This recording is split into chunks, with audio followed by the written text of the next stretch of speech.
Bonjour, bonjour à tous, bienvenue, nous sommes le mardi 25 avril, je regarde ma petite date dans le coin inférieur droit. Je vous souhaite la bienvenue en cette petite matinée pour discuter actualité tech. Je suis Marion et c'est le mug.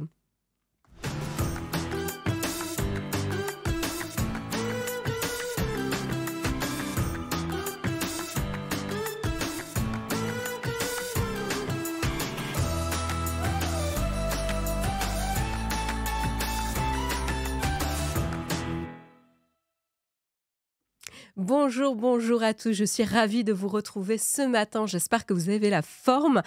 J'espère que vous avez pu vous reposer parce que je sais que beaucoup d'entre vous ont tenu le fort ce week-end pour soutenir toute l'équipe au Battle for.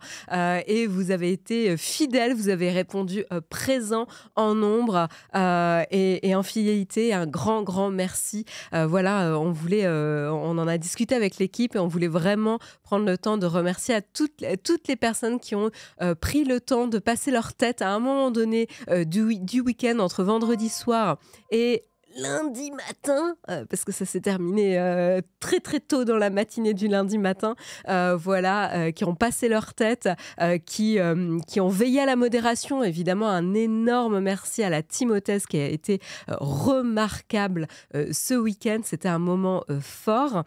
Pour ceux qui étaient là, j'espère que vous avez apprécié. Moi, en tout cas, j'ai passé une excellente après-midi samedi, d'avoir passé un petit peu de temps avec vous, d'avoir passé du temps évidemment avec Guillaume et Jérôme sur place, d'avoir pu voir cette organisation qui était quand même formidable. Et un grand merci d'ailleurs à l'équipe qui a organisé le Battle for.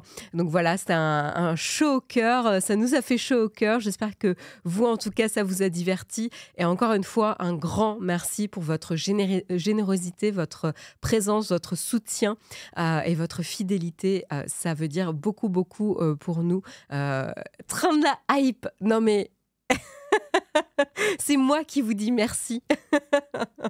C'est moi qui vous dis merci et vous me faites un train de la hype dès le début de l'émission. Arrêtez, j'en ai les larmes aux yeux.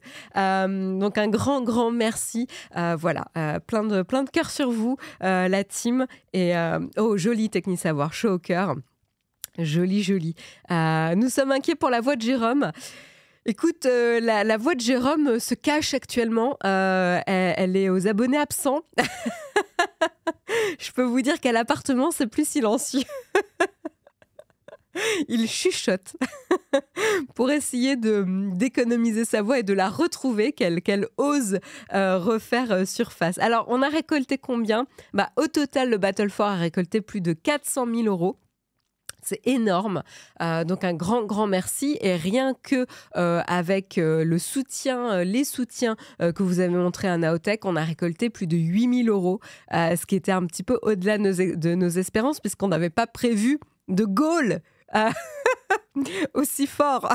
Donc on a dû en inventer au fur et à mesure, et c'est pour ça qu'on a atterri à des goals intéressants.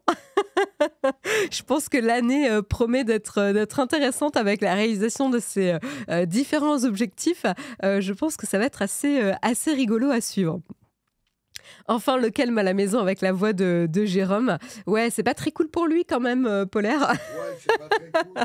Non mais gueule pas, Jérôme. On a dit que le but c'était d'économiser ta voix. Je sais pas économiser. Il est derrière moi, enfin devant moi plutôt. Derrière les écrans et devant moi. Salut Camille, bonjour, comment vas-tu ? Écoute, moi ça va, moi j'ai eu un week-end. Moi ça va, j'ai la forme. Encore un petit peu enrhumée, mais vraiment sur la fin. Mais vous savez comment c'est, les rhumes, ils sont toujours résistants sur la fin là. Donc voilà, donc je parle encore un peu du nez, mais franchement, c'est pas du tout comparable à la semaine dernière. Donc écoute, moi ça va, contente de vous retrouver. Vraiment, comme je disais, un excellent moment samedi après-midi.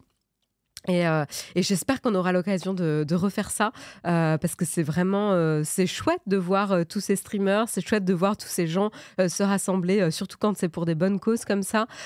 Donc voilà, ça motive et ça donne aussi du sens à ce qu'on fait. Donc voilà. De voir un petit peu toutes ces personnes qui nous suivent et qui nous soutiennent, ça montre aussi que ce qu'on fait a de la valeur. Donc merci d'avoir passé votre tête. Et donc, j'en profite pour remercier encore une fois, parce que je viens de passer 5 minutes à vous remercier dans la chatroom, mais vous n'avez pas fini, parce qu'il y a encore un train de la hype là qui vient de sonner. Donc, du coup, je vous engueule un petit peu de faire ça. Et donc, du coup, ce matin, je remercie Terraloc, Powerloutre, j'adore ce pseudo, c'est trop mignon, Bipascal91, Poppy, 21 000. Polaire 75, dur à cuire, pas mal, et John de Miguise. À tous, un grand merci pour votre soutien ce matin. Vous avez un soutien infaillible. Voilà, vous nous abandonnez jamais. Un grand merci à vous. Puis un grand merci également à Julien 92FR qui vient de nous soutenir également. Un grand merci à toi pour le strepsil de Jérôme, il nous dit. Un grand merci parce qu'il va en avoir besoin, je pense. Voilà, c'est pas gagné pour Jérôme. Et du coup, je le rappellerai à la fin de l'émission, mais pour demain matin, il y aura évidemment un mug.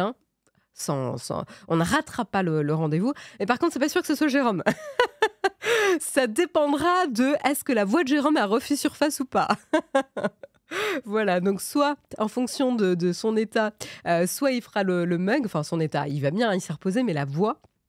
En fonction de l'état de la voix de Jérôme, il fera le mug. Et sinon, si elle est aux abonnés absents, ça sera quelqu'un d'autre de l'équipe qui prendra le relais pour lui laisser le temps de se remettre un petit peu. Voilà, donc ça sera le suspense pour le mug de demain matin. Voilà. Donc j'en profite pour dire bonjour un petit peu quand même à quelques personnes avant de parler du sommaire. Un clown de Jérôme, ça serait pas mal. Un clone, tu veux dire? Ouais. T'as marqué un clown. Parce que Jérôme, à lui seul, est un clown aussi. Fier de mon don de 5 € au Battle for. Tu peux, Poppy, tu peux être super fier. T'as contribué à tous ces soutiens. Et donc, merci à toi. Donc du coup bonjour Sultan 97 400, salut Technique Savoir, salut Mécano 1966, salut FR Jazz, salut T4Win, salut Pierre Rich, salut ICO STR, Fred La Réunion, Stream Elements, je croyais que c'était un bot. Vu le nom du pseudo, j'ai eu un petit doute, j'ai cru que c'était un bot à un moment donné. Salut Julien 92 FR, salut Tech On, salut John de Miguise, du coup, salut Pierre Rich, salut Amel 859. Ah, c'est un bot? Putain, mais attends, le message que j'ai lu, merci, ce n'est plus de l'amour, c'est de la rage. C'est un message automatique. Ah ouais. Pas mal. T'as le droit de dire bonjour au bot. Salut bot. Pas mal quand même comme message automatique. Ils ont de la personnalité, nos messages automatiques. Bravo. Ok, donc à qui j'avais pas dit bonjour? Kéris, Camille, E-Chronicles, MMG7F, Sandokan, Cyril Bush, Yotaro, Yves Castel, Sébastien, Mounet 02, Claude Ryder, Brezend, Chris 27, Totoge 21, voilà, Olek évidemment, Néo 92 56, et puis on va dire quand même bonjour à Grolb et Samuel quand même. Salut Melmox, salut The Gaby King, salut GK 24 579, salut Walex Prod, salut Chukit Play, salut Néo 92 56, salut Navi 88 Feed, salut Notsovan, salut Pauline, salut Kylian, salut Alan Poisson, salut Bean, salut Andy76 et Zach le messager. Je crois que j'ai dit bonjour à pas mal de monde. Mais du coup, de quoi va-t-on parler ce matin? Parce que bon, voilà, on a parlé du Battle for, de ce moment unique qu'on a partagé tous ensemble et grâce à vous, encore une fois, ce qu'on a fait, ce qu'on a achevé n'aurait eu aucun sens sans vous et on n'aurait pas atteint évidemment ce qu'on a atteint comme soutien pour Handicap International et Premier de Cordée sans vous. Donc encore une fois, un grand merci.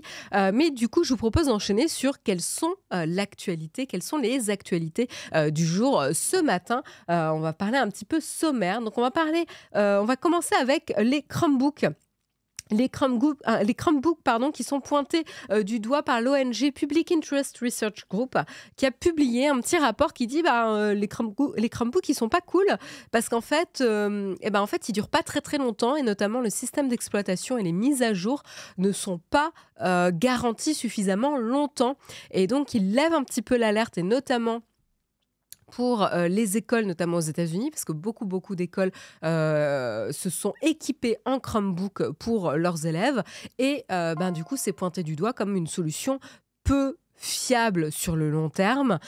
Et donc, du coup, ça pourrait remettre en cause un petit peu cet investissement du gouvernement et de l'éducation dans Google avec leur Chromebook. Voilà, donc ce sera intéressant de voir s'il y a une réponse de Google dans les temps à venir, mais on verra un petit peu pourquoi. Qu'est-ce qui est pointé du doigt de manière un peu plus précise dans ce rapport.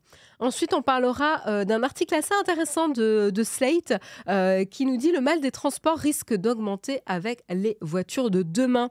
Le mal des transports, ou ce qu'on appelle sous son petit terme scientifique peu connu, cinétose. En tout cas, moi je dis peu connu parce que je ne connaissais pas ce terme. Voilà, donc le mal des transports. On verra un petit peu qui est ciblé par le mal des transports dans la chatroom. Ça m'intéresse un petit peu de voir qui est touché. Et ben voilà, il risque d'augmenter. On verra un petit peu quels sont les critères qui font que ça va empirer un peu la situation. Et moi, en tout cas, ça me réjouit pas parce que j'ai le mal des transports. Mais dans tous les transports. Tous. Donc bus, voiture, avion, train... La totale. Donc, dès que j'ai pas la tête à l'air libre, ça marche pas du tout. Et donc c'est un petit problème, quoi. Et donc, ça me réjouit absolument pas, cette histoire que le mal des transports va augmenter avec les voitures autonomes. Voilà, c'est pas cool. Et en effet, il y a plusieurs critères qui font que ça va à la fois rajouter des écrans et donc du coup ajouter des distractions. Et les distractions sont un des éléments qui vont nous donner le mal des transports parce que du coup, ils vont empêcher qu'on ait accès à des signaux pour anticiper les mouvements de la voiture parce qu'en grande partie, le mal des transports est déclenché par l'incapacité à anticiper les mouvements de la voiture. C'est pour ça que quand on est conducteur, on a moins ou pas le mal des transports versus quand on est passager. Parce que quand on est conducteur, on initie les mouvements, donc on anticipe en fait beaucoup mieux parce qu'on les choisit, ces mouvements-là. Donc ça, c'est assez intéressant, mais il y a plein de choses comme ça qui font que ça pourra augmenter le mal des transports. Donc on en parlera plus précisément tout à l'heure. Et puis l'article du jour qui était assez intéressant, c'est l'oiseau bleu Twitter, encore une fois, dans la tourmente, avec notamment une vague d'utilisateurs qui lancent carrément le hashtag #BlockTheBlue pour bloquer carrément les comptes payants qui ont acheté le Twitter Blue et donc qui bénéficient maintenant du petit checkmark, puisque maintenant les anciens badges bleus qui avaient été, mérités, on va dire ça comme ça, ont été définitivement enlevés. Et donc, voilà, maintenant, on peut carrément identifier ceux qui ont payé. Ceux qui ont le badge bleu sont ceux qui ont payé Twitter Blue. Donc, du coup, ça questionne complètement la valeur. Ça change complètement la notion de valeur de ce badge bleu. Et donc, du coup, c'est pour ça qu'il y a ce mouvement Block the Blue qui a initié. Et Elon Musk essaye de les combattre en donnant de manière complètement non consentie par les utilisateurs en question le badge bleu à certains comptes. Voilà. Donc c'est très étrange comme combat qui se déroule sur la plateforme, mais ça vaut quand même la peine d'en parler, justement. Petit bruit. Désolée, j'ai été distraite. Et donc, j'en profite pour faire une petite pause et remercier ceux qui continuent à donner. Donc, un grand merci à Alan Poisson qui a renouvelé son abonnement. Un grand merci à Fissorem également pour ton soutien. Un grand merci à Cacao06 pour ton abonnement. Merci à vous trois ce matin. Merci. On continue, on parlera aussi de l'Agence spatiale européenne qui est un petit peu dans la panade puisqu'elle n'a pas de lanceur et de fusée pour placer ses satellites européens dans l'espace. Pas très pratique. Galiléo, il a un petit peu du mal à aller dans l'espace. En effet, on est vraiment pile poil entre le creux entre la fin de carrière d'Ariane 5 et le retard d'Ariane 6. Et donc, du coup, on se retrouve sans matériel pour lancer Galileo dans l'espace, continuer en tout cas à déployer les satellites Galileo dans l'espace. Et donc, en tant qu'Europe, on commence à se poser des questions si on ne ferait pas appel aux Américains pour pouvoir continuer nos opérations. Donc, ça pose plusieurs problèmes, notamment de secrets technologiques. On verra pourquoi. Galileo est quand même un satellite qui est censé permettre de concurrencer le GPS, le système de localisation américain, et donc pouvoir bénéficier de notre propre technologie et de notre indépendance par rapport à ça. Et donc, du coup, c'est assez cocasse qu'on en vienne à se reposer sur une technologie américaine pour lancer nos satellites, pour avoir un objectif justement de souveraineté et d'indépendance. Donc, ça sera assez intéressant d'en parler. Mais c'est vrai que voilà, l'industrie spatiale reste quand même quelque chose de très complexe comme univers et comme matériel à prévoir et qui coûte aussi beaucoup d'argent, mine de rien. Et en parlant d'argent, parce que l'argent quand même c'est important, on parlera de combien ça coûte de faire tourner ChatGPT. Et oui, le chiffre du jour, 700 000 $, 635 000 € par jour. Et non, c'est pas une blague, ça serait ça, d'après en tout cas une recherche qui a été faite. Voilà, c'est le site économique américain qui se fait l'écho d'une information publiée par le site internet The Information. Donc c'est Business Insider qui a relayé une information de The Information et qu'on obtient grâce à un article de Courrier International. Et voilà, il y a un article qui a été consacré à ChatGPT et en effet, un analyste en chef de Semi Analytics, Dylan Patel, qui fait partie d'un cabinet de conseil spécialisé justement dans les composants électroniques, qui détaille le coût stratosphérique de ChatGPT. Donc, on pourra en parler plus précisément tout à l'heure.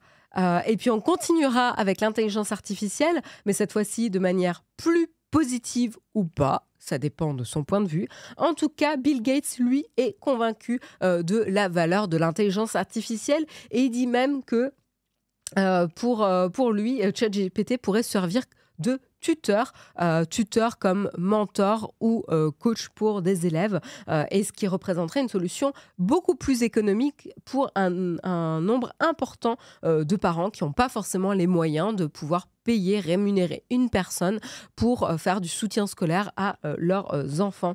Voilà, et donc dans un premier temps, il envisage que l'intelligence artificielle pourrait aider les élèves à améliorer leur façon d'écrire et de lire, ce qui est déjà quand même pas mal. Donc ça, c'est assez intéressant. Comme quoi, il y a vraiment des gens qui sont pour et des gens qui critiquent. Et du coup, c'est pas le seul élément sur lequel l'intelligence artificielle s'illustre, puisque on a eu aussi la remise de prix du Nikon Film Festival vendredi dernier, 21 avril, avec notamment Alexandre Astier qui présidait le jury de ce festival. Et une des œuvres qui a été récompensé notamment pour sa mise en scène. C'était un court-métrage de Anna Apter, qui est scénariste et réalisatrice. Voilà, elle a reçu le prix de la mise en scène du festival pour une œuvre illustrée par Midjourney. Voilà, qui ironise justement sur un avenir gouverné par les machines. Donc voilà, je trouvais que ça valait la peine quand même de le mentionner. Et puis on terminera sur un voile qui se lève sur une aventure malencontreuse, si on ne peut la qualifier d'arnaque. C'est l'histoire du film, ou en tout cas du projet de film qui ne verra pas le jour, c'est Plush. Pourquoi on parle beaucoup de ce film qui ne verra pas le jour, Plush? C'est parce qu'en fait, des personnalités en ont fait la promotion sur les réseaux sociaux, notamment Kev Adams. Et c'était un film qui était un projet de film assez innovant, puisqu'il proposait à des personnes, à vous et moi, de financer le film avec la technologie des NFT en achetant des illustrations de peluche, puisque le film était un film d'animation sur des petits ours en peluche. Voilà. Et donc, du coup, le but, c'était d'acheter des NFT avec des illustrations de peluche pour pouvoir être un investisseur dans le film et pouvoir potentiellement récupérer des gains sur les recettes du film à la sortie. Sauf que si le film ne se fait pas, il risque pas de sortir. Et donc, les gens ne risquent pas voir le retour de leur argent ou même ne revoir leur argent tout court, puisque la valeur de ces NFT ont évidemment largement chuté. Voilà, donc on reviendra un petit peu sur l'histoire de cet échec, en tout cas. Voilà pour le sommaire, un vrai sommarion comme on les aime. Il est 8h20. On commence avec le Kawa.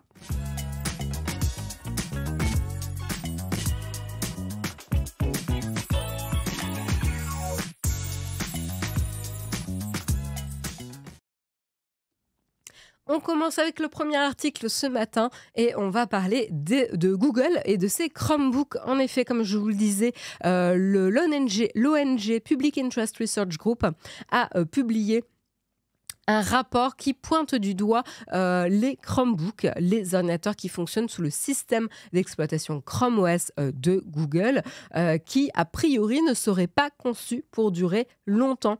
Un problème qui affecte évidemment de nombreuses écoles aux États-Unis, ainsi que tout simplement l'environnement. Voilà. En effet, pourquoi ça impacte les écoles aux États-Unis ? Tout simplement parce que durant la crise sanitaire,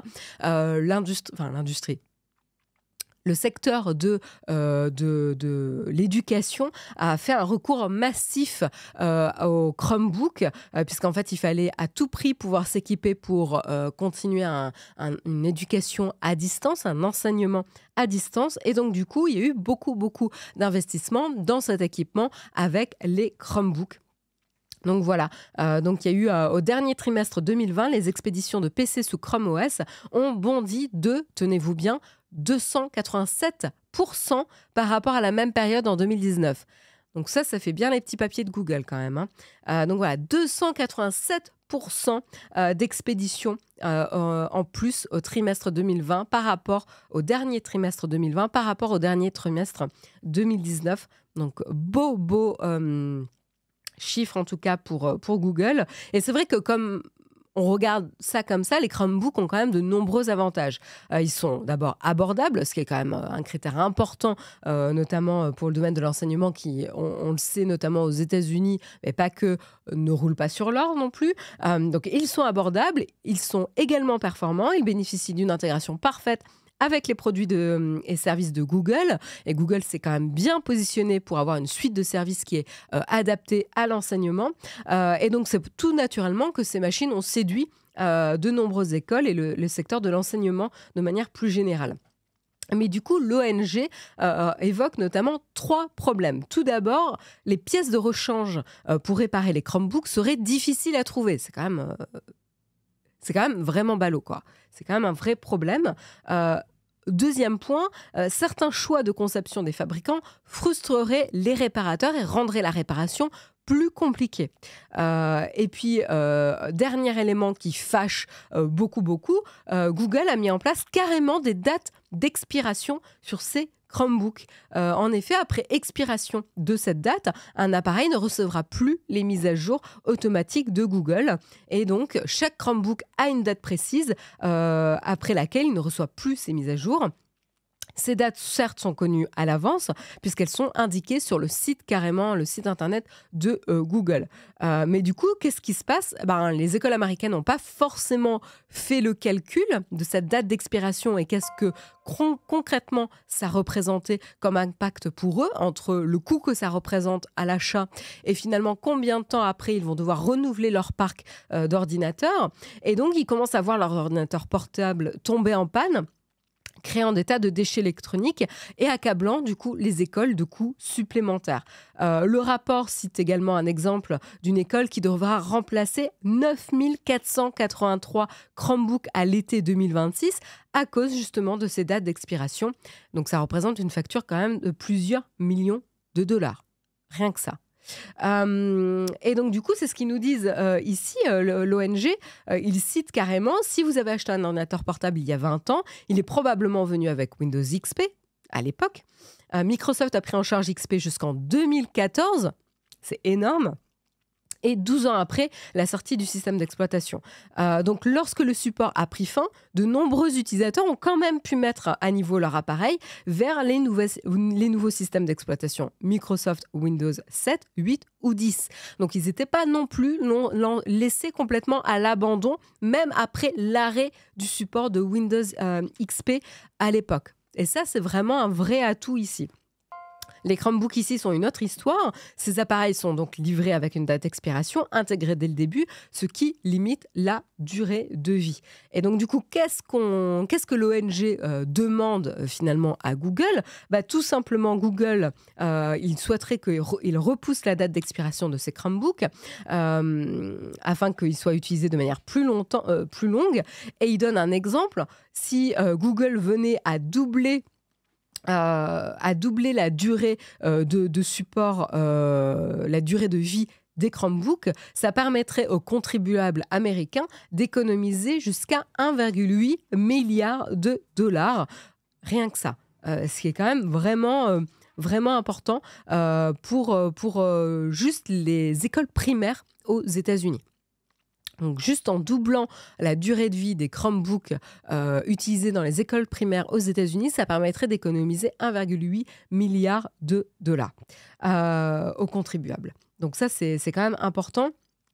Et il suggère également qu'après l'arrêt du support du système d'exploitation et le support des mises à jour automatiques, en fait, l'ONG suggère que Google devrait faciliter l'installation de systèmes d'exploitation alternatifs, comme par exemple Linux. Voilà, donc ça, c'était une suggestion. Du côté des constructeurs, il voudrait également que les constructeurs produisent suffisamment de pièces de rechange pour au moins 10% de leur stock, pour s'assurer qu'au moins les pièces de rechange soient plus facilement trouvables. Donc voilà un petit peu le recueil de doléances, en tout cas de l'ONG, pour s'assurer que l'investissement avec les Chromebooks vaille la peine, en tout cas. Je regarde un petit peu vos commentaires dans la chatroom. Moi, je prononce Chrome à la française. Oui, moi, je dis Chrome, mais je dis Rose aussi. Ah non, je dis Rose. Non, je dis Rose. Donc, je dis Chrome. Faut pas s'étonner, je suis de Bordeaux. Je suis du sud-ouest. Donc, vous pouvez vous moquer de mon accent. C'est scandaleux, cette vision toujours très court terme. Il y a plusieurs choses qui sont étonnantes. C'est que... donc en effet, on peut reprocher à Google de faire ça. En même temps, ça permet aussi d'avoir un prix peut-être plus abordable, parce que le support de mise à jour, ça veut dire qu'il y a des équipes qui vont travailler plus longtemps aussi pour permettre que ces mises à jour soient supportées.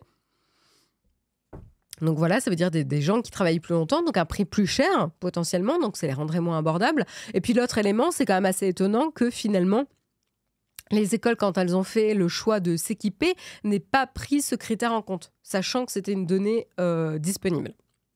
Alors après, c'est peut-être pas forcément super évident. Bon, alors certes, c'est disponible sur un site internet, mais est-ce qu'on dit directement à l'achat les mises à jour seront supportées jusqu'à date X ? Je sais pas, je connais pas les détails, mais en tout cas, normalement, de connaître quand l'information est disponible, la durée de vie de ces appareils, c'est un critère quand même assez important. Surtout quand on sait que voilà, les écoles vont pas s'amuser à renouveler leur parc informatique tous les 3 ans, quoi. Voilà, donc c'est un petit peu dommage, quoi. Ça ne m'étonne pas dans un esprit low cost. Ma mère utilise le même Chromebook depuis plus de 10 ans pour un usage mail plus Internet. Ouais, Manu, alors après, le problème, c'est que quand les mises à jour sont plus supportées, c'est que quand même, ça représente des risques aussi, tout simplement en termes de sécurité.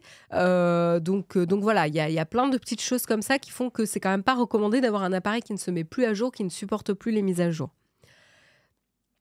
J'en profite pour faire une pause et remercier Kylian pour ton soutien. Un grand merci également à Une Suisse 7 et à la Brique 76 et à également ACIP Digital pour vos abonnements et vos soutiens. Un grand, grand merci à vous, encore une fois, pour nous soutenir ce matin. Ils ont qu'à changer leur MacBook chaque année comme tout le monde. Sébastien, il prend carrément l'extrême inverse. L'ordinateur le plus cher, tu aurais dû dire MacBook Pro, carrément. L'ordinateur le plus cher renouvelé tous les ans. Pourquoi pas tous les 6 mois aussi. Un grand merci, Tony Las, pour ton soutien. Un grand merci à toi. Je travaille chez un... Alors attends, je lis un petit peu parce que ça c'est intéressant. Je travaille chez un éditeur de logiciels et on a un soft qui est disponible sur Windows et Mac. Malgré les demandes des utilisateurs de version Chrome OS, on ne le fera pas pour ces raisons, entre autres. C'est intéressant, Néo9256. Merci beaucoup pour ton expérience. Voilà, et donc du coup, il y a aussi ça.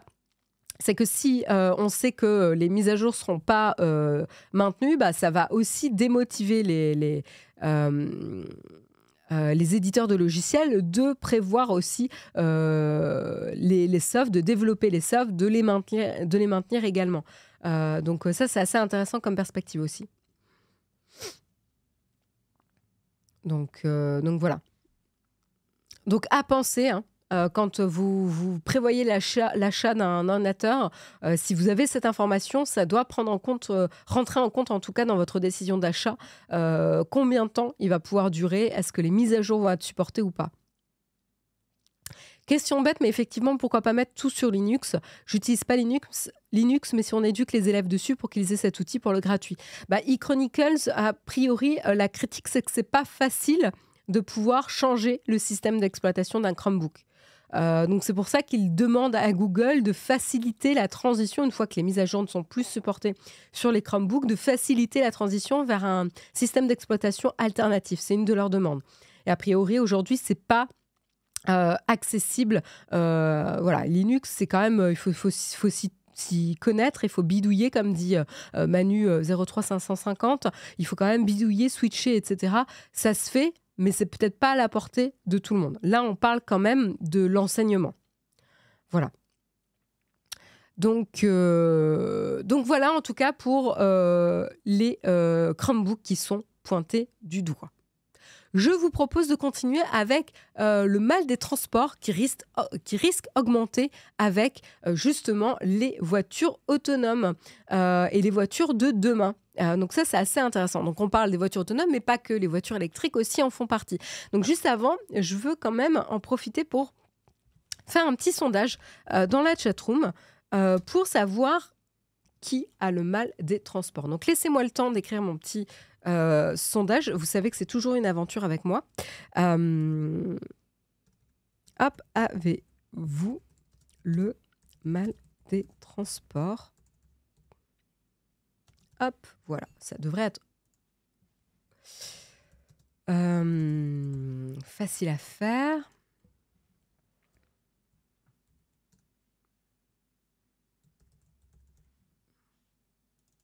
Hop.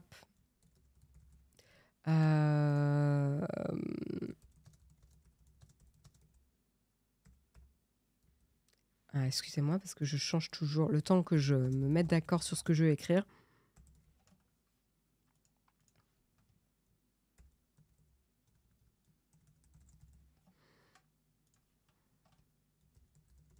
Hop, voilà.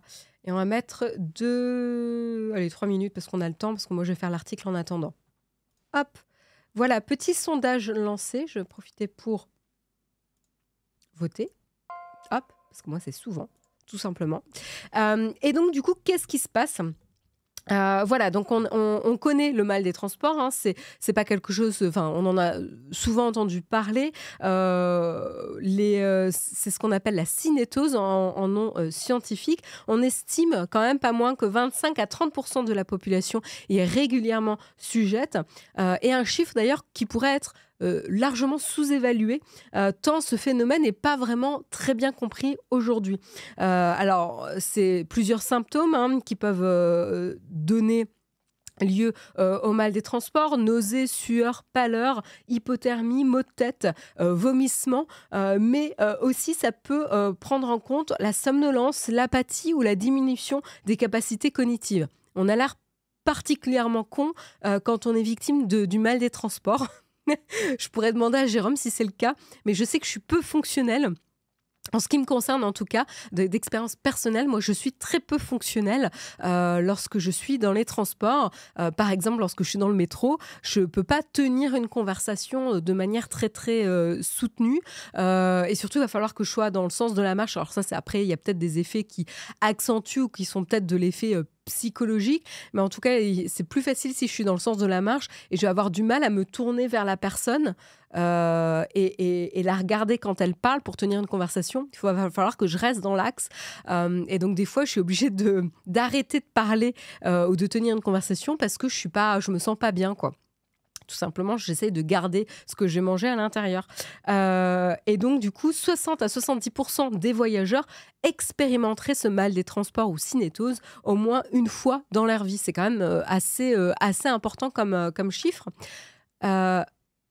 Hop, j'ai perdu le sondage. Pourquoi je vois plus le sondage? Ah, il est derrière. Hop. Ah voilà, ça y est, je le retrouve. Voilà. Ah merde, putain. Excusez-moi. Voilà, j'ai retrouvé mon petit sondage. Donc 60 à 70% des voyageurs en feraient l'expérience au moins une fois dans leur vie. C'est à bord des voitures qu'on en fait plus particulièrement les frais. Les passagers, ils sont plus sensibles, comme je vous disais, par rapport aux conducteurs, tout simplement parce qu'ils n'arrivent pas à anticiper les trajectoires aussi bien.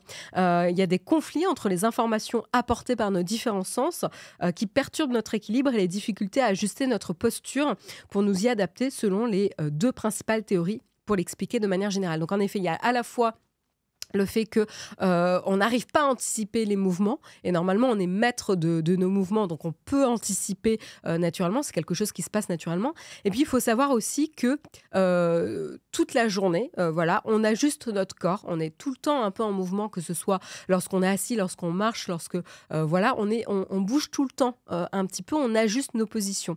Et donc en fait ça, on arrive moins bien à le faire, en tout cas c'est en conflit avec les signaux qu'on récupère quand on est en voiture. J'en profite pour partager les résultats du sondage. Il y a quand même en grande majorité 37% des gens, donc 36 personnes ici, qui ont dit ne jamais avoir fait l'expérience du mal des transports. 29% quand même qui disent rarement, 18% qui disent parfois, 16% qui disent souvent. Voilà, donc c'est intéressant, la majorité d'entre vous n'en ont pas fait l'expérience. Eh bien, estimez-vous heureux, je peux vous dire que c'est pas marrant du tout. Donc tant mieux pour vous. Et voilà, donc ça c'est un peu les deux théories. Ce qui est intéressant aussi, c'est que je lisais un livre, je crois que je vous en avais déjà parlé, un livre qui s'appelle « Femmes invisibles ». Comment le manque de données sur les femmes dessine un monde fait pour les hommes. C'est l'auteur est Caroline Criado-Pérez. C'est un livre formidable qui vous apprend un petit peu comment le monde est conçu plus pour l'homme et le gabarit d'homme, que ce soit pour les voitures, pour la médecine, etc., tout ce qui nous entoure, et donc comment ça impacte les femmes ou les minorités, parce que voilà, les femmes c'est une chose, mais évidemment les minorités c'est encore pire. Et donc du coup il y avait notamment cette notion que le mal des transports touche plus largement les femmes. Peut-être que ça veut dire quelque chose sur notre audience ce matin, mais touche plus particulièrement les femmes. Parce qu'en fait, il y aurait des choses qui montreraient que les femmes n'ajustent pas de la même manière leur corps et ne le bougent pas de la même manière exactement. L'équilibre est différent et aussi en fonction du cycle menstruel, la manière dont on bouge change aussi. Donc ça complique encore une fois les choses. Donc ça, c'est assez intéressant de dire, les femmes et les hommes ne réagissent pas forcément de la même manière, ne vont pas avoir exactement les mêmes critères ou ne vont pas être impactés de la même manière par les éléments qui les entourent. Donc ça, c'est intéressant à suivre. Donc je vous recommande vraiment ce livre si vous souhaitez creuser un petit peu sur cette notion de comment le monde qui nous entoure et le manque de données fait qu'on conçoit un monde qui n'est pas forcément adapté à 50% de la population. C'est Femmes invisibles, comment le manque de données sur les femmes dessine un monde fait pour les hommes, de Caroline Criado-Pérez. Est-ce que je peux vous... Non, je ne vais pas pouvoir vous le montrer, mais je vais le partager à la Timothée et ils pourront vous relayer le lien pour ceux qui sont intéressés. Voilà. Et donc, du coup, ce qui est intéressant, c'est qu'on aurait pu croire quand même que depuis le temps que l'automobile existe, ce problème serait résolu, on le comprendrait un peu mieux. Il n'en est rien. On est en pleine métamorphose technologique. Il y a des bouleversements tels que l'électrification, la digitalisation, l'automatisation même des véhicules qui apportent donc leur lot de bénéfices, mais également des nouvelles problématiques. Et c'est ce qu'on va voir.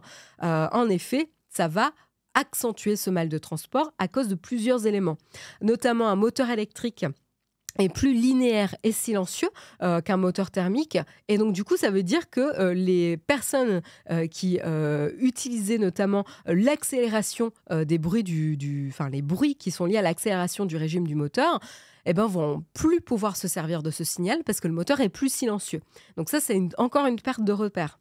De plus, un moteur thermique va faire énormément vibrer, et notamment faire vibrer les fenêtres, etc. Je sais pas si... moi, je me rappelle quand j'étais petite, je mettais la tête contre la fenêtre et ces vibrations, c'est quelque chose qui existait beaucoup. Et en fait, avec ces voitures électriques, il n'y a plus de vibrations, presque intégralement plus de vibrations. Et donc là, encore une fois, c'est une perte de repère, une perte de signal.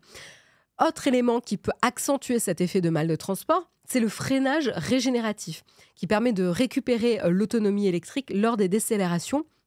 Ça fait tout simplement des décélérations qui sont plus franches et qui peuvent être particulièrement déstabilisantes. Tout comme l'inverse, les accélérations aussi qui sont plus brusques.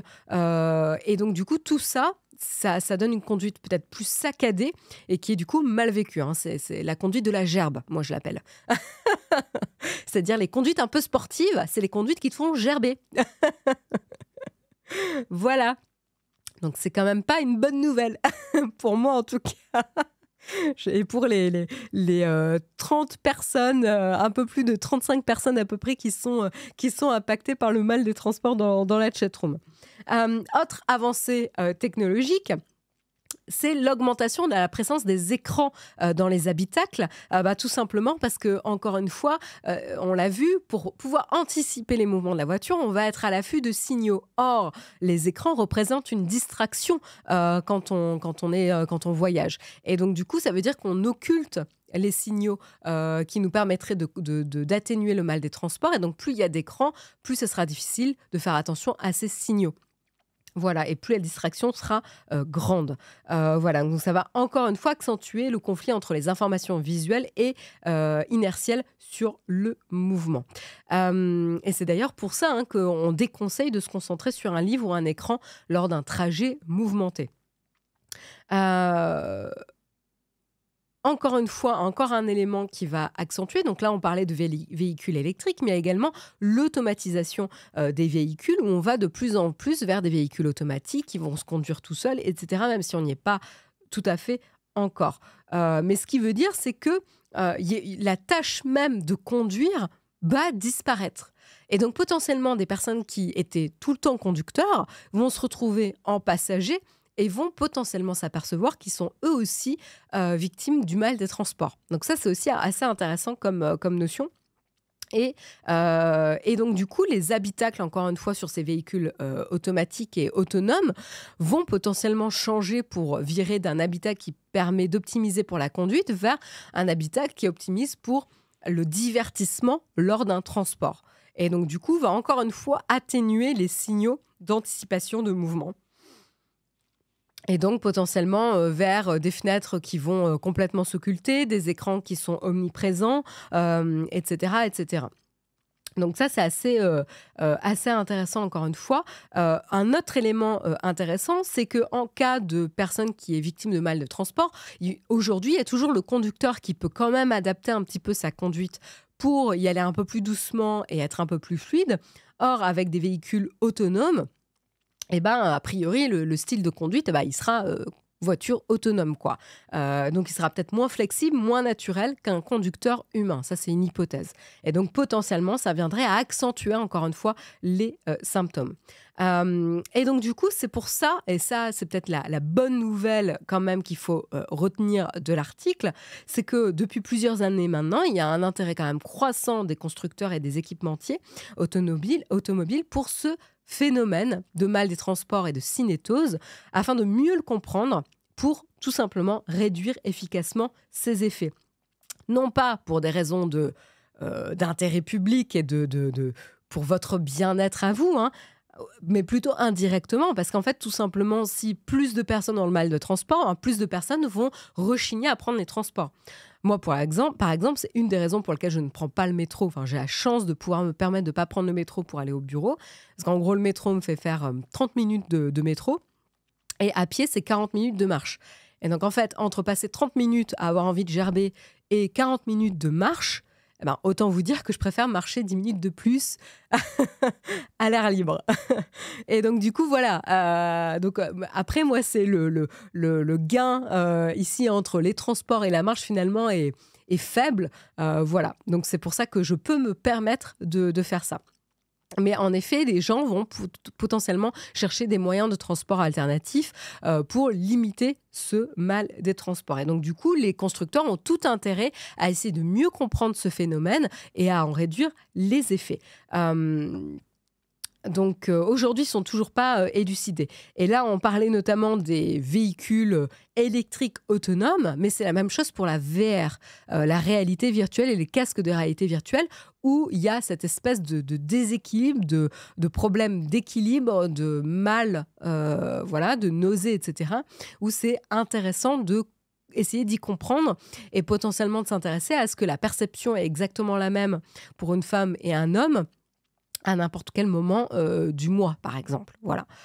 Donc, à voir s'il va y avoir vraiment du travail, mais c'est plutôt encourageant de se dire qu'enfin, les constructeurs vont s'intéresser d'un peu plus près sur ces problématiques. Avec une voiture électrique puissante, il faut conduire très très cool avec des passagers. La conduite sportive est un plaisir solitaire. Merci JF162. Merci pour tous ceux qui ont le mal des transports, je te remercie. Mais au final, ce sera assez proche de l'expérience voyage en train, non? Je suis pas sûre, parce que le voyage en train, c'est assez constant, en fait. C'est quand même principalement des lignes droites. Il n'y a pas vraiment de changement de vitesse. Alors que quand même, dans la conduite, en tout cas quand tu es en ville, tu t'arrêtes et tu redémarres quand même de manière beaucoup plus fréquente. Il y a des feux, il y a beaucoup plus de virages qui sont beaucoup plus serrés, etc. Il y a des priorités, voilà. Donc voilà, c'est quand même assez différent comme conduite. As-tu réessayé la rééducation vestibulaire? Tu essaies ça la semaine prochaine. Non, j'ai absolument pas essayé, je ne sais même pas ce que c'est. Tu pourras nous dire ce que t'en penses après en avoir fait l'expérience. Va falloir inventer le gerbag, ouais. Oui. Je pense qu'il a déjà été inventé, hein. Il a déjà été utilisé, hein. Ça, je te le garantis. Et des fois, malheureusement, il n'était pas là au moment où on l'aurait souhaité. Bref, je ne vais pas vous raconter les détails glauques de bon matin. Donc voilà, en tout cas, pour la recherche qui va a priori s'accentuer sur le mal des transports et la cinétose. Tant mieux. On continue avec l'article du jour, et c'est Twitter, l'oiseau bleu dans la tourmente, avec ce phénomène de #BlockTheBlue qui sévit maintenant sur le réseau social. Qu'est-ce qui se passe concrètement? La lutte s'organise. Depuis 4 jours que Twitter a mis fin aux anciens badges bleus obtenus dans le passé après vérification de l'identité de l'utilisateur, et selon certaines conditions, dont la notoriété. Désormais, pour être certifié, il faut tout simplement sortir son portefeuille et tout simplement acheter l'abonnement Twitter Blue qui vous permettra du coup avec 8 $ par mois de récupérer ce petit badge bleu. Voilà. Et donc du coup, qu'est-ce qui se passe? Et donc depuis 4 jours, l'intégralité des comptes que vous voyez sur la plateforme avec un petit badge bleu, eh ben, c'est des comptes qui ont payé l'abonnement Twitter Blue, donc, dont la valeur de certification devient toute relative. On va dire ça comme ça. Voilà. Et donc, du coup, pour protester contre ce nouveau système, des internautes ont décidé tout simplement de bloquer systématiquement les utilisateurs abonnés à Twitter Blue qui apparaissent sur leur fil pour réduire leur visibilité.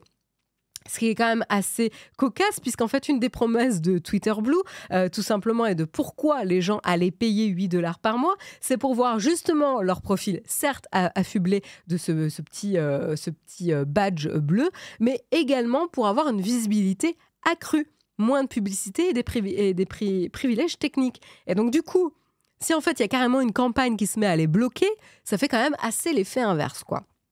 Est-ce que c'est étonnant ? On peut se demander, mais voilà. En tout cas, il y a cette campagne qui sévit, Block the Blue, bloquer les badges bleus en français, quand d'autres l'ont même accolé directement à leur nom d'utilisateur, voilà, pour signifier Block the Blue également.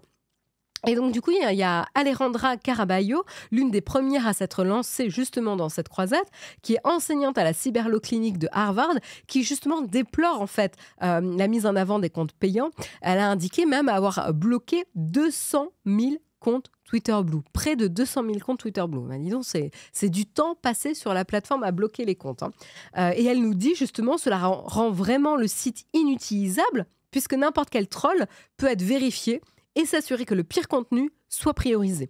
C'est un outil d'amélioration des spams et des abus. C'est comme ça, en tout cas, qu'elle justifie, elle, sa position lorsqu'elle s'est exprimée sur Twitter le 22 avril dernier. Et donc... Ah merde, j'ai plus accès à l'article. Ok, j'ai un petit paywall qui s'est mis en place. Donc, je vais vous le faire de mémoire. Parce que quand j'ai lu l'article, j'y avais accès. Où est-ce que je peux essayer de le charger? Hop, je vais essayer de le charger sur un navigateur. Hop. Je fais un petit test. Non, là, ça ne fonctionne pas. Attendez. Oh, putain, Safari est où?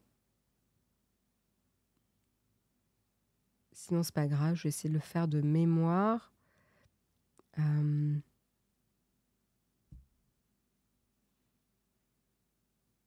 ça fonctionne. Pourquoi ça fonctionne pas? Bon, je teste rapidement et sinon, je continue. Ah ben voilà, là, j'y ai accès. J'ai perdu mes notes, mais c'est pas grave. Hop. Voilà, donc là j'ai accès à l'article et donc du coup c'est loin d'être la seule, Alejandra Caraballo, c'est loin d'être la seule puisqu'il y a également l'internaute Drill qui est très actif sur Twitter puisqu'il a 1,8 million d'abonnés qui s'est joint au mouvement aussi, voilà, donc tout ça ils se sont fendus de posts là-dessus. Qu'est-ce que je peux vous dire de plus? Il y a également d'autres personnalités connues comme par exemple Ben Collins qui est journaliste de NBC News qui s'est exprimé sur Twitter en disant « Je passe un moment incroyablement bon en ce moment. Bloquer les personnes qui paient pour ce site web, c'est comme utiliser un pot netty, une cruche utilisée pour nettoyer le nez en faisant passer l'eau d'une narine à l'autre. » Donc en gros, nettoyer le nez, tout simplement. Qu'est-ce que je peux vous dire aussi? Voilà. Et ce qui est assez intéressant, c'est quelqu'un d'autre qui s'est exprimé, Tony Atamunik. J'ai beaucoup aimé son tweet qui disait « Le coche bleu est maintenant le moyen idéal pour identifier et bloquer chaque merde toxique qui réside sur ce site. Merci Elon Musk. » Je trouve qu'il a bien résumé ce que représente le badge bleu aujourd'hui. Et donc, du coup, qu'est-ce que je peux... Alors, ce que je voulais vous dire aussi... donc Elon Musk, lui, a pas tardé à réagir, hein, on s'en doutait. Il est quand même assez impulsif sur ce genre de choses. Et qu'est-ce qu'il a fait? Il a riposté tout simplement en attribuant des badges bleus à certains comptes sans leur consentement. Je trouve ça génial. Vraiment, je trouve ça génial. Genre, c'est ton compte, mais c'est pas ton compte. Tu l'as pas encore compris encore? C'est Twitter qui fait la loi, qui bloque l'accès à son API quand il veut, sans notifier les utilisateurs ou les sociétés qui en faisaient l'usage et qui vivaient de ça, qui te change ton compte. Bref. Voilà. Et donc, du coup, il a attribué, donc sans le consentement, ce fameux badge bleu à certaines personnalités. Et il reconnaît même avoir payé l'abonnement pour certaines personnalités. Non, mais le CEO d'une boîte qui va payer pour des personnalités... Bref, c'est le monde à l'envers. Et donc, du coup, il a payé a priori pour Stephen King, le basketteur LeBron, donc James LeBron, l'acteur William Shatner ou l'ancien président Donald Trump. Voilà. Et donc, de nombreux utilisateurs authentifiés, donc certifiés, donc avec ce badge bleu, malgré eux, ont d'ailleurs tenu à faire savoir qu'ils n'y étaient pour rien.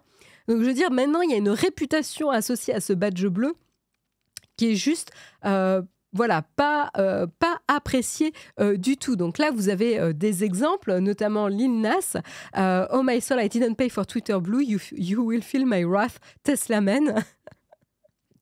Voilà, donc on a l'exemple. Donc sur mon âme, je n'ai pas payé pour Twitter Blue. Homme de Tesla, tu vas sentir passer mon courroux. Donc le rappeur américain. Ensuite, on a également l'auteur Rick Wilson. Merci de noter que je n'ai pas souscrit à Twitter Blue, même si pour des raisons mystérieuses, ma coche bleue apparaît de nouveau. Voilà, donc je trouve ça quand même assez marrant. Et puis, on peut voir aussi qu'il y a des badges bleus qui sont associés à des comptes de personnalités défuntes. Et notamment, là, on peut le voir hein, avec Kobe Bryant. Donc là, hop, on peut y aller, hop. Donc on a ce compte-là, on a Anthony Bourdain aussi, Chadwick Boseman, etc. Donc quand même assez étonnant, encore une fois, comme démarche. On se demande un petit peu pourquoi ça se passe comme ça. Et donc, du coup, on n'a pas forcément de chiffres précis sur quel compte et combien de comptes bénéficieraient gratuitement de ce badge bleu à leur insu, hein, sans avoir leur consentement. Eh ben, Travis Brown, un chercheur et développeur basé à Berlin, tente un petit peu de suivre les évolutions de la plateforme et il estime qu'il y a entre 600 et 635 utilisateurs. Donc, à 35 utilisateurs près, c'est pas trop mal comme estimation. 600 et 635 utilisateurs qui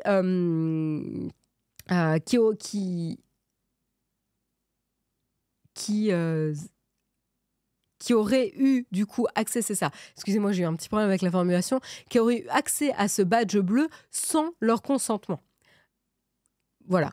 Donc voilà, on se dit, Elon Musk, durant le week-end, il avait rien d'autre à faire que de dire, ah non mais attends, j'ai envie de distribuer un petit peu des badges bleus aux gens que j'aime bien. Bref.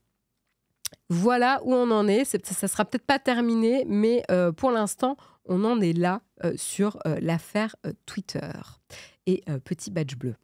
On continue parce qu'il est quand même presque 9h et je suis un petit peu à la bourre. On continue avec l'Europe spatiale, on va dire ça comme ça, qui essaye de se matérialiser, mais qui rencontre un petit peu des difficultés. Qu'est-ce qui se passe ? Eh ben, d'une part, on a le lanceur Ariane 5 qui va donc disparaître. Ça, c'était prévu. Hein. La fusée a effectué son avant-dernier vol avec JUICE. Il ne lui reste plus qu'un seul tir à boucler qui est prévu en juin. Et après, il n'y aura plus d'exemplaires de disponibles. Et puis après, il y a Ariane 6, son successeur, dont le premier vol n'est pas attendu avant le 4e trimestre 2023. Donc, en gros, on a un petit trou quand même d'un trimestre à peu près, même pas, on a un petit trou entre juin et le 4e trimestre 2023, ici, pour pouvoir permettre à l'Europe d'être indépendante en termes d'opérations spatiales ici. Et donc, l'Europe ne peut pas non plus compter sur les lanceurs russes, vu le climat géopolitique actuel, et donc évidemment la guerre en Ukraine. Donc ça, c'est hors de question.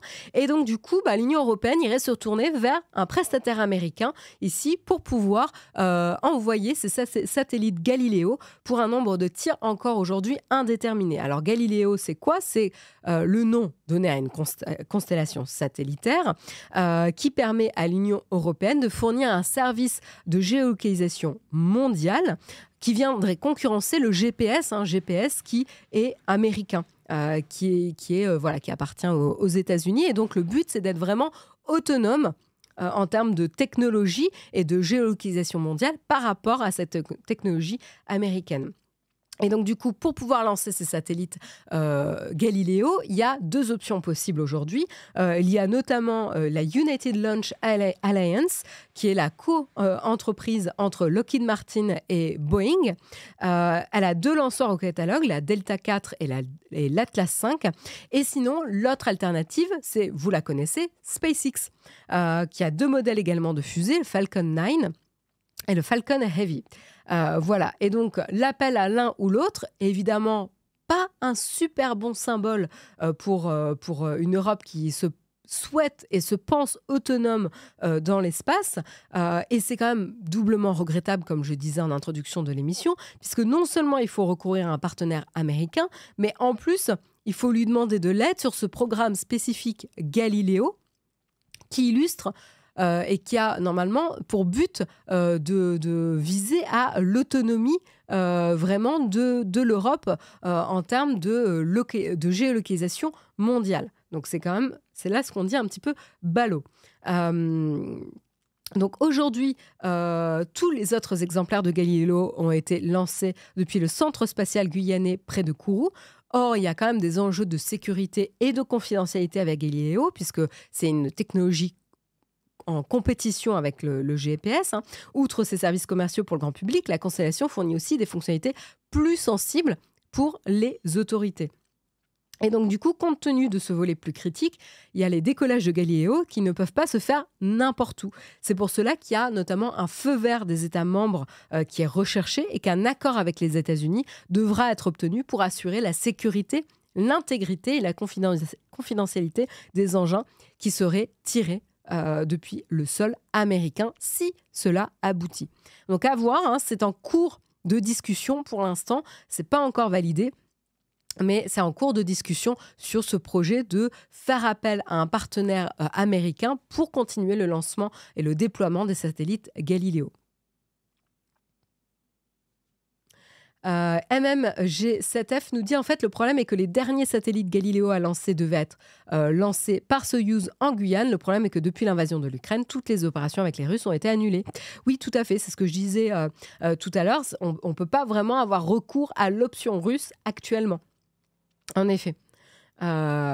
Donc voilà. Voilà en tout cas pour l'article. Et donc, on continue cette fois-ci pour s'intéresser au coût de fonctionnement de ChatGPT. Donc, je vous en parlais tout à l'heure. On a un article qui est consacré justement au coût et à l'étude du coût de ChatGPT, qui a été notamment faite par Dylan Patel, analyste en chef de Semi Analysis, un cabinet de conseil spécialisé justement dans les composants électroniques, qui détaille le coût stratosphérique de ChatGPT qui serait dû, selon lui, aux serveurs qui permettent de faire tourner l'agent conversationnel. Et donc, du coup, cet article a été partagé par le site The Information et relayé par Business Insider. Et donc, le coût en question représenterait $700 000, donc jusqu'à 635 000 euros. Si on fait la conversion en euros. Et donc, du coup, les dépenses pourrait même encore augmenter selon l'analyste, étant donné que les estimations sont fondées sur le modèle de GPT-3, dorénavant largement dépassé par GPT-4, GPT-4. Je fais du français, de l'anglais, ça dépend. Voilà. Et donc GPT-4 a été lancé, pour rappel, en mars par justement le PDG d'OpenAI, Sam Altman. Et donc du coup, c'est vrai que c'est un enjeu, cet enjeu de coût, c'est un vrai enjeu de taille pour ces modèles de natural language, on va dire ça comme ça. Et donc justement, Microsoft, qui a un partenariat établi avec OpenAI, travaille sur le sujet puisque se donne pour mission de réduire ses frais. Tout repose sur ces ingénieurs informatiques qui espèrent réduire l'exigence de calcul, c'est-à-dire le nombre d'opérations nécessaires pour fournir une réponse. Microsoft d'ailleurs chercherait ainsi à mettre au point ses propres puces électroniques spécifiquement dédié à l'apprentissage profond, deep learning, un sous-domaine de l'intelligence artificielle dans le cadre d'un programme baptisé Athena.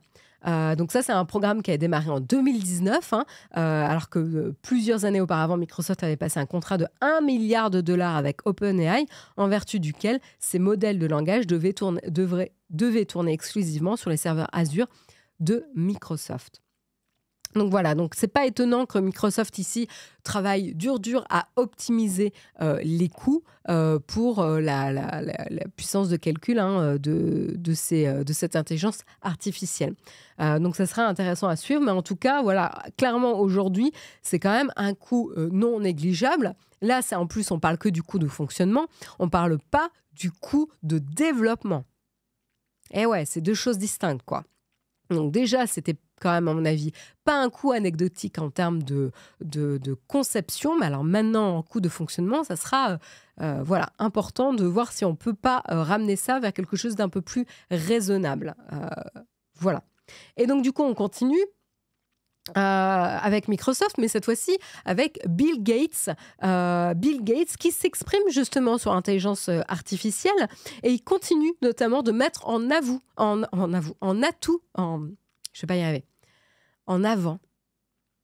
Voilà, il continue de mettre en avant les atouts de l'intelligence artificielle. C'était ça la phrase que je cherchais. Faut dire que quand on est dyslexique, elle n'est pas forcément évidente non plus. Ou lorsqu'on n'est pas réveillé. Lors d'un événement justement intitulé ASU plus GSV, demandez pas ce que c'est, j'en ai aucune idée. C'est un événement en tout cas qui a été organisé à San Diego par plusieurs universités. Le milliardaire Bill Gates s'est exprimé. Il a notamment estimé que les chatbots d'intelligence artificielle, comme l'incontournable ChatGPT qu'on venait de mentionner, seront capables d'aider les enfants à apprendre à lire et à écrire dans les 18 prochains mois. 18 prochains mois, c'est demain. C'est très, très, très proche, quoi. Je pense qu'on a du mal à réaliser la vitesse à laquelle ça bouleverse notre quotidien, notre environnement. C'est quand même assez passionnant. Et pour Gates, du coup, un chatbot comme ChatGPT pourrait servir, comme je disais tout à l'heure, de tuteur qui représenterait une solution du coup beaucoup plus économique pour un large nombre de parents qui n'ont pas forcément les moyens de se permettre de financer un tuteur après les cours pour leurs enfants. Et donc, du coup, c'est ce qu'il nous dit. Dans un premier temps, l'intelligence artificielle aidera principalement les élèves à améliorer ou les enfants à améliorer leur façon d'écrire et de lire. Il nous dit notamment, au début, nous serons stupéfaits par la façon dont cela aide à lire, en étant un assistant de recherche en lecture et en vous donnant des commentaires sur l'écriture. Et puis, il y a également de nombreux auteurs qui se servent aujourd'hui déjà de ChatGPT ou d'un modèle alternatif pour les assister dans leurs travaux au quotidien. Notamment, on peut déjà voir sur Amazon qu'il y a une foule de livres qui sont coécrits par ChatGPT qui ont été déjà mis en ligne. Et donc, du coup, il y a déjà de nombreuses initiatives dans le genre qui ont vu le jour, avec notamment la Khan Academy. Alors, qu'est-ce que c'est la Khan Academy ? C'est tout simplement un enseignant virtuel animé avec GPT-4, la dernière mise à jour du modèle GPT de OpenAI, capable de faciliter l'apprentissage des mathématiques, des sciences humaines aux étudiants de tout âge. C'est quand même pas mal, là. Il peut par ailleurs servir de coach en écriture également. Et donc, qu'est-ce que je peux vous dire par rapport à ça ? Donc, il s'agit vraiment d'un tuteur virtuel pour les étudiants, comme un assistant de classe pour les enseignants. Donc, c'est intéressant parce que là, la Khan Academy se positionne à la fois en face des étudiants et à la fois comme assistant d'enseignants ici, et pas comme on va vous voler votre boulot. Donc ça, je pense que c'est une bonne manière de le voir en effet. Et c'est pourquoi d'ailleurs, par rapport à toutes ces avancées et ces développements intéressants, Bill Gates s'oppose fermement à l'idée d'un moratoire sur l'intelligence artificielle, une idée qui a pas mal circulé, on en a pas mal parlé, notamment avec Elon Musk qui avait signé une lettre justement pour plaider sur la suspension de la recherche sur l'intelligence artificielle. Alors, certes, pour l'instant, on n'y est pas encore, mais c'est vrai qu'il y a pas mal de pression des deux côtés. Et justement, face à la pression exercée sur les peurs que représente l'intelligence artificielle, Sam Altman, le PDG de OpenAI, cofondateur, a accepté même de repousser le développement de GPT-5, GPT-5, la future version du modèle de langage jusqu'à nouvel ordre. Je pense que c'est vrai qu'on a déjà beaucoup à faire avec GPT-4, mais voilà, il y a quand même des actions qui sont prises ici, quoi. Donc à voir comment ça va évoluer à l'avenir.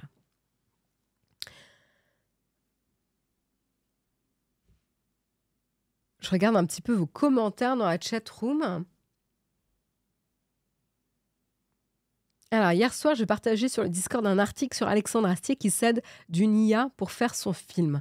Bah écoute, tu me fais carrément ma transition, Nali Eric, puisqu'on va parler de Alexandre Astier, mais cette fois-ci plus dans le cadre du Nikon Film Festival, puisqu'il présidait le jury du Nikon Festival qui a rendu ses lauréats vendredi 21 avril, donc vendredi dernier, ici pour le Nikon Film Festival. Et ce qui est intéressant, c'est que je voulais vous partager justement que parmi les lauréats, il y avait un court-métrage de l'actrice, scénariste et réalisatrice Anna Apter, qui a justement reçu le prix de la mise en scène du festival, et que le court-métrage était justement illustré par une intelligence artificielle, puisqu'il est illustré avec l'aide de Midjourney. Et justement, c'est intéressant, puisque l'œuvre ironise sur un avenir gouverné par les machines. Et donc, du coup, voilà, pour le contexte, le jury a départagé quand même près de 2229 films lors de la compétition. Alors, Imagine, le nom du court-métrage en question, n'a pas reçu le Grand Prix. Le Grand Prix a été décerné à Tears Come From Above de Manon Stutz et Margot Fazio sur la déportation d'un homosexuel. Mais le film Imagine a quand même fait forte impression. Il prend la forme d'une série de plans fixes avec des enfants aux yeux mi-tristes, mi-hagards devant le gâteau d'anniversaire de leurs 13 ans. 13, c'était la thématique de cette année pour la production des films pour le Nikon Film Festival. Donc là, c'était le gâteau d'anniversaire de leurs 13 ans. Et justement, l'autrice ironise par le truchement des machines pour un avenir gouverné par elle.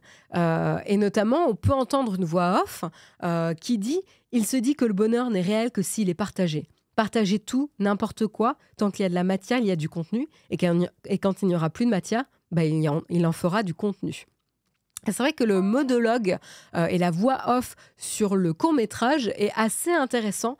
Le discours est assez intéressant. Je vous encourage à aller voir le film. Vous pouvez le voir notamment sur l'article que je vous ai mis dans le Flipboard. Si vous pouviez le partager dans le chat, où vous avez carrément le court-métrage qui est disponible. Vous pouvez le regarder par là. Il a été partagé par son auteur, par Anna Apter, justement. Donc, vous pouvez le regarder. Et donc, voilà, on voit vraiment cette série de plans fixes d'enfants devant un gâteau d'anniversaire et ce monologue sur leur futur, sur comment ils envisagent leur vie, etc. Et en fait, comment ça s'est passé sur la conception du film, ça c'est aussi intéressant. Elle a d'abord écrit ce monologue, ce texte qu'elle dit en voix off, et l'a rentré dans le logiciel Midjourney pour qu'il l'illustre. Et ensuite, elle a retravaillé ses propositions, puis les a animées avec d'autres outils libres de droit disponibles sur Internet. Le résultat joue justement d'un paradoxe, dire le désenchantement du faux numérique par les prouesses même qu'il peut accomplir. Donc ça, je trouve ça assez intéressant. Alors après, elle n'est pas complètement inconnue, Anna Apter, hein, pour information. On la connaît aussi pour ses formats courts qui ont déjà été diffusés sur Canal+, tout particulièrement en 2021 sur la série de pastilles dystopiques. Ça sera peut-être mieux après. Voilà. Et donc en fait, Imagine est un peu la suite ou l'aboutissement de cette série de pastilles dystopiques finalement. Elle continue un petit peu sur ce discours. Et c'est intéressant parce qu'on voit que finalement, les créateurs commencent à s'emparer de ces nouvelles technologies, de cette nouvelle technologie d'intelligence artificielle pour la manipuler et porter leur discours d'artistes. Et ça, je trouve ça vraiment intéressant. On a notamment, et c'est pas la seule, Anna Apter, mais il y avait également l'artiste photographe allemand Boris Elgassen, qui a été le lauréat des Sony World Photography Awards en 2023, qui a annoncé qu'il d'ailleurs refusait son prix en révélant que l'image primée intitulée The Electrician avait été intégralement réalisée par une intelligence artificielle, avec DALL-E notamment. On avait aussi un titre chanté soi-disant par The Drake et The Weeknd, Heart on My Sleeve, qui a eu un énorme succès d'audience sur TikTok et les autres réseaux sociaux de streaming officiels, avant que la chanson ne soit précipitamment retirée, car il s'avérait finalement d'un fake signé d'un certain Ghostwriter 977, réalisé avec l'aide d'une intelligence artificielle. Et en même temps, on apprenait aussi que la rédactrice en chef du magazine allemand Die Aktuell, alors je ne parle pas allemand, je n'ai pas pris allemand en LV2 ou LV1, donc excusez-moi pour mon accent, était virée. Donc la rédactrice en chef du magazine allemand était virée après avoir publié une fausse interview du pilote de F1 Michael Schumacher. C'est d'un goût. Enfin là, je crois qu'on ne peut pas faire pire que ça. Donc, en réalité, l'interview a été faite avec une intelligence artificielle. Et donc, évidemment, les proches n'ont pas tardé à protester de l'indécence du procédé non encadré et donné pour un scoop. Enfin, c'est incroyable d'avoir un recours à ce genre de procédé. Enfin, bref.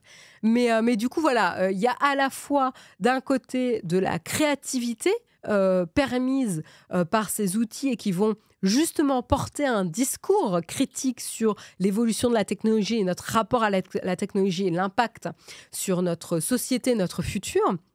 Et puis de l'autre côté, il y a aussi des dérives sur la manipulation ou le vol carrément d'artistes, ou carrément sur l'impersonnification de personnes qui ne sont pas en capacité de s'exprimer, etc., ou de faire s'exprimer des personnes qui ne peuvent pas s'exprimer. Enfin bref, il y a un peu de tout, quoi.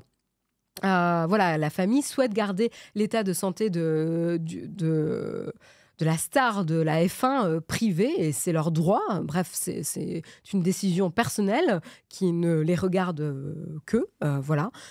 Donc voilà, c'est vraiment très, très indécent comme anecdote et comme usage, mais c'était important quand même d'en faire partie, quoi. De le partager, en tout cas. Donc voilà, en tout cas, un petit peu tout ce qui se passe autour de ça en termes de créativité. En tout cas, c'était quand même intéressant. Le court-métrage, je vous encourage à aller y jeter un œil. Il vaut quand même le coup d'œil. Je vous propose de terminer l'émission avec une petite cerise sur le gâteau, avec une cerise sur le croissant, pardon, avec notamment l'histoire du film porté et financé grâce au NFT, soi-disant. Voilà, pour terminer. Pluche.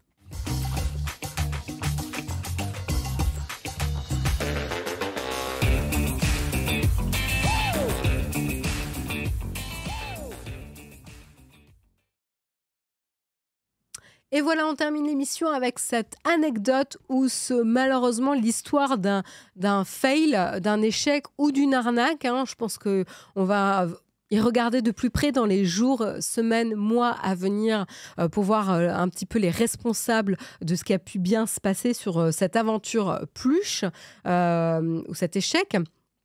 Ce qu'on peut dire, c'est qu'il faut quand même remettre un petit peu dans le contexte de l'industrie du cinéma qui est quand même en crise, en tout cas qui vit au moins une période trouble à l'heure actuelle, concurrencée par les plateformes de streaming de plus en plus puissantes, mise à mal également par la pandémie de coronavirus ayant placé le monde sous cloche quand même pendant près d'1 an et demi.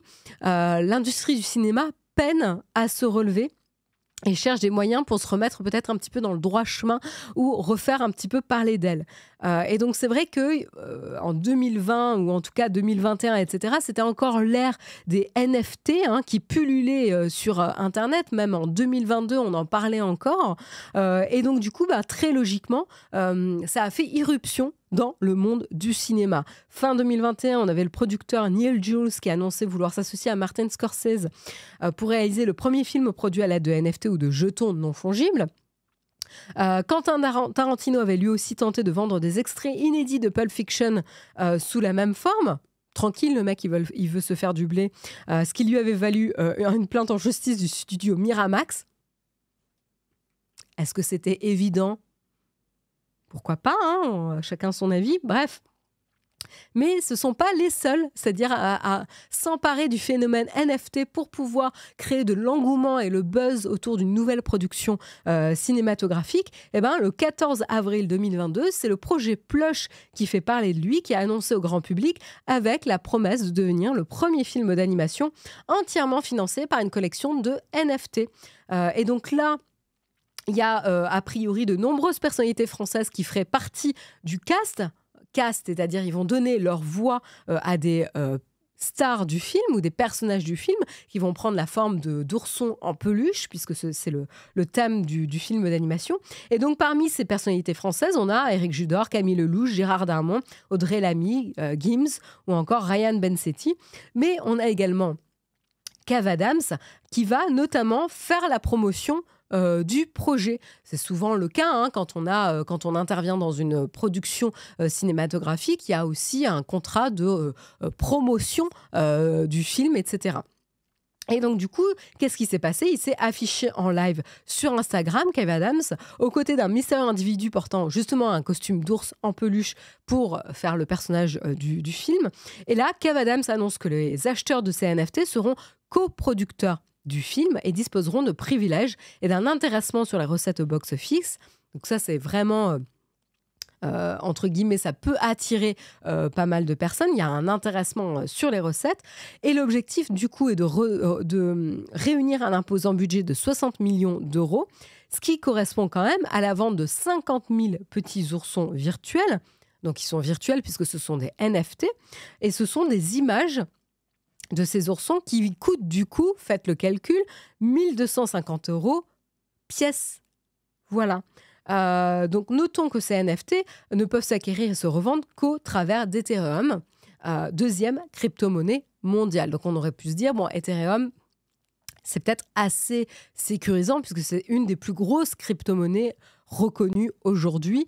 Donc, peut-être que ça, c'était un critère plutôt positif de dire, OK, c'est déjà pas une crypto-monnaie obscure. Mais voilà, en tout cas, 1 250 € le NFT de l'image de l'ourson en peluche. Voilà. Et donc, du coup, dans le speech un petit peu promotionnel du film et pour encourager les gens à investir sur le film, notamment, il y avait des arguments marketing et pour les investisseurs, comme quoi Plush sera réalisé par des vétérans de l'animation, ayant notamment travaillé pour le studio Illumination, un nom à la portée significative, puisque en fait c'est le studio français racheté par Universal qui est derrière la licence, la franchise Moi, Moche et Méchant. Donc c'est quand même pas mal et ils sont habitués assez des coups d'éclat au box-office. Donc ça rassure pas mal. Ils avaient également avancé des objectifs de revenus de 700 millions de dollars, ce qui est énorme, dans une espèce de brochure promotionnelle. Et 1 an après l'annonce du projet, qu'est-ce qui s'est passé? Eh ben, on peut faire un petit peu le bilan, c'est-à-dire 1 an après l'annonce du projet, moins de 1300 peluches sont vendues pour un total de 1,5 million d'euros. Je vous rappelle quand même qu'il fallait recueillir 50 000 millions voilà, pour donner naissance au film d'animation. Voilà. Selon Mediapart, voilà, il révèle un petit peu les coulisses de ce qui s'est passé. 770 investisseurs sont aujourd'hui sur la touche, avec une perspective malheureusement quasiment nulle de retrouver leur mise initiale. Encore moins d'avoir un retour sur investissement, mais même ne serait-ce que de récupérer leur mise. Pourquoi? Le studio de production Illuminart, c'était pas Illumination, mais Illuminart, a joué en fait sur la confusion avec le studio Illumination. Illumination est justement la société derrière la franchise Moi, Moche et Méchant. Et en fait, tout simplement, ce qui s'est passé, c'est le Rooftop Production et Carlab sont en fait les 2 sociétés mandatées pour travailler à l'animation du long métrage et sont complètement inexpérimentées. La première, créée en 2020, n'a absolument aucun lien avec Illumination et n'a jamais fait un seul film. Rassurant. La deuxième a bien été fondée par 2 anciens du studio Illumination, mais elle n'a en réalité qu'un rôle de sous-traitant pour le projet. Autrement dit, l'argument promotionnel phare de Plush, qui est justement l'expertise du studio Illumination, tient pas vraiment la route, quoi, ici. C'est quand même un peu dommage. Et donc, du coup, c'est vrai qu'il y a quand même eu un discours de minimisation des risques, alors qu'il y a quand même un vrai risque. C'est-à-dire, c'est un peu à l'image des projets de crowdfunding qu'on peut voir. C'est-à-dire, si on atteint le palier, on lance la production, mais on n'est quand même pas à l'abri que ça s'écroule. Moi, j'ai fait des projets de crowdfunding et tous ne se sont pas lancés. Ça veut dire que ma mise de départ, je ne l'ai pas forcément revue. Ça m'est arrivé. Des fois, quand ils peuvent, ils remboursent, mais des fois, ils ont déjà lancé la machine de production. Et ça veut dire que même s'ils n'arrivent pas à arriver au bout de leur projet, ils ne vont pas pouvoir rembourser les gens qui avaient donné leur mise. Donc ça, c'est une vraie prise de risque ici. Et donc ça, il faut en être conscient quand on investit sur ce type de projet très tôt. Et donc du coup, ce qu'on apprend, c'est, selon Mediapart, depuis septembre 2022, il n'y a eu que 14 reventes pour un prix bien moins important que celui de l'achat. Je vous rappelle que le prix de l'achat, c'était 1 250 € le NFT. Et a priori, ça a pu être revendu 250 €. Donc il y a quand même une perte de 1 000 €, quoi. Et 1 000 € en fonction de ses revenus, c'est quand même beaucoup. C'est pas anecdotique, quoi, comme somme. De plus, c'est la société Illuminart qui était censée produire le film, donc un film qui était censé être entièrement français, est en fait basé à Dubaï. Et son nom anglais est Illuminart calligraphe et peintre, tandis que son patronyme arabe est étrange et même encore plus lunaire, puisque ça veut dire le minaret location de chevaux et de chameaux pour excursion. Donc ça ressemble quand même à une grosse arnaque, quoi. Encore une fois, c'est pas moi qui ai fait l'enquête, etc. Je partage uniquement les informations qui ont été trouvées, mais c'est quand même super, super louche tout ça, quoi.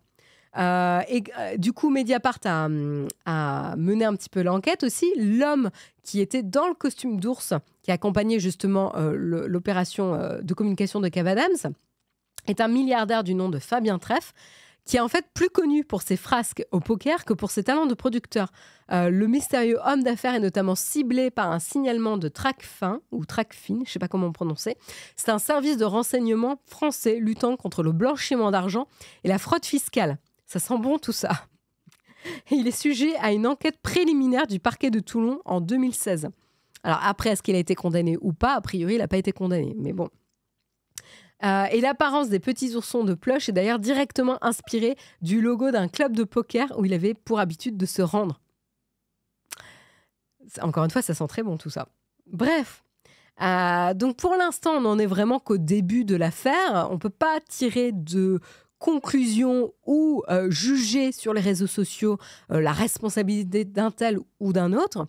D'ailleurs, pour information, Kev Adams s'est exprimé sur le sujet en disant que lui a fait son rôle de personnalité qui était embarquée sur le projet et en aucun cas il voulait amener les gens à l'arnaque, etc.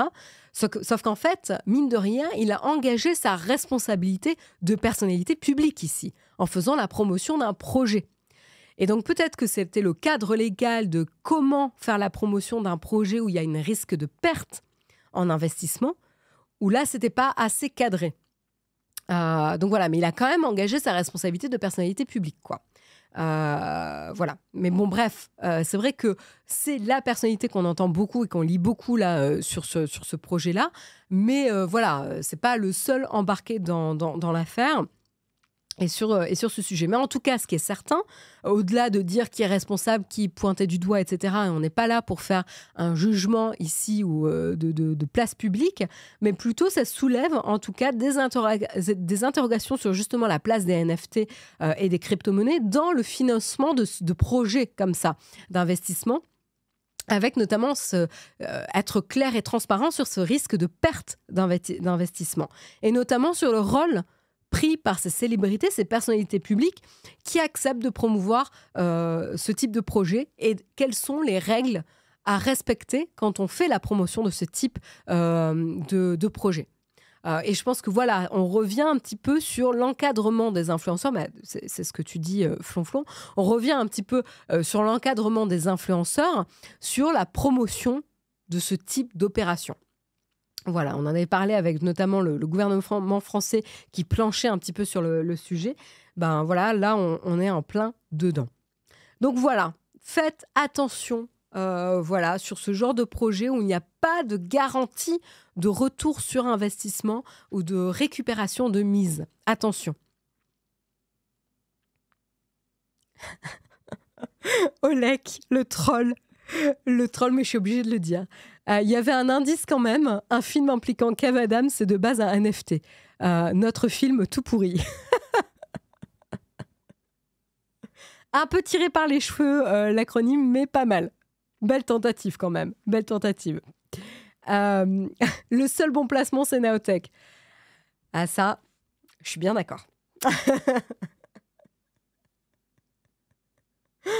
Donc voilà en tout cas pour les news du jour. Beaucoup d'actualités ce matin et des actualités passionnantes. J'espère que vous, l'émission, vous a plu ce matin.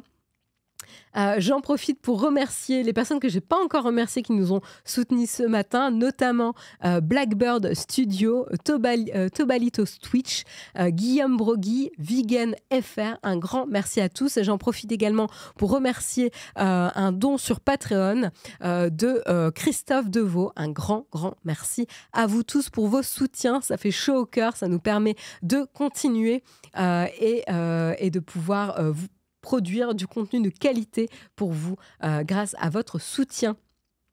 Un grand merci. On va faire un NFT de notre SAPU GPT. Naotech, bravo. Salut Bistropixel. Bah écoute, on a terminé l'émission, tu vas pouvoir te faire le replay tranquille. J'essaie de retrouver l'article que j'avais lu, c'est assez dingue. Il y a pas mal de stars françaises qui ont été payées pour la promo de ce film. Donc Gims, Camille Lelouch, mais seul Kev Adams était autant impliqué dans un live avec l'ourson. Alors nous, il nous dit Kev Adams s'est exprimé, il a dit qu'il n'avait rien touché pour l'opération et que justement il aurait été rémunéré dans le cas où le film aurait généré des bénéfices. Voilà. Donc à voir. Merci Bistropixel, tu nous remercies pour ce week-end de folie, une fin magique. Oui, c'était une fin lunaire. Intense, on va dire ça comme ça, dans tous les sens du terme. Bon, bah écoutez, il est 9h31. On va regarder peut-être avant de se quitter vers qui on va faire un raid ce matin. On va faire un raid vers vers Pépipin. Allez, on parlait d'art et d'intelligence artificielle, mais là, on va juste aller du côté art avec des vrais humains. Voilà. Là-dessus, j'en profite pour vous rappeler, lundi, c'est férié. J'ai un doute, mais il me semble que oui, c'est le 1er mai. Bah oui, 1er mai, fête du travail, évidemment, c'est férié. Voyons, Marion, je suis fatiguée. Donc voilà, lundi, c'est férié, donc pas de mug. Donc n'essayez pas de vous lever. Gros courage à tous ceux qui travaillent en ce 1er mai, évidemment. Moi, je vous retrouve le mardi, du coup, dans une semaine.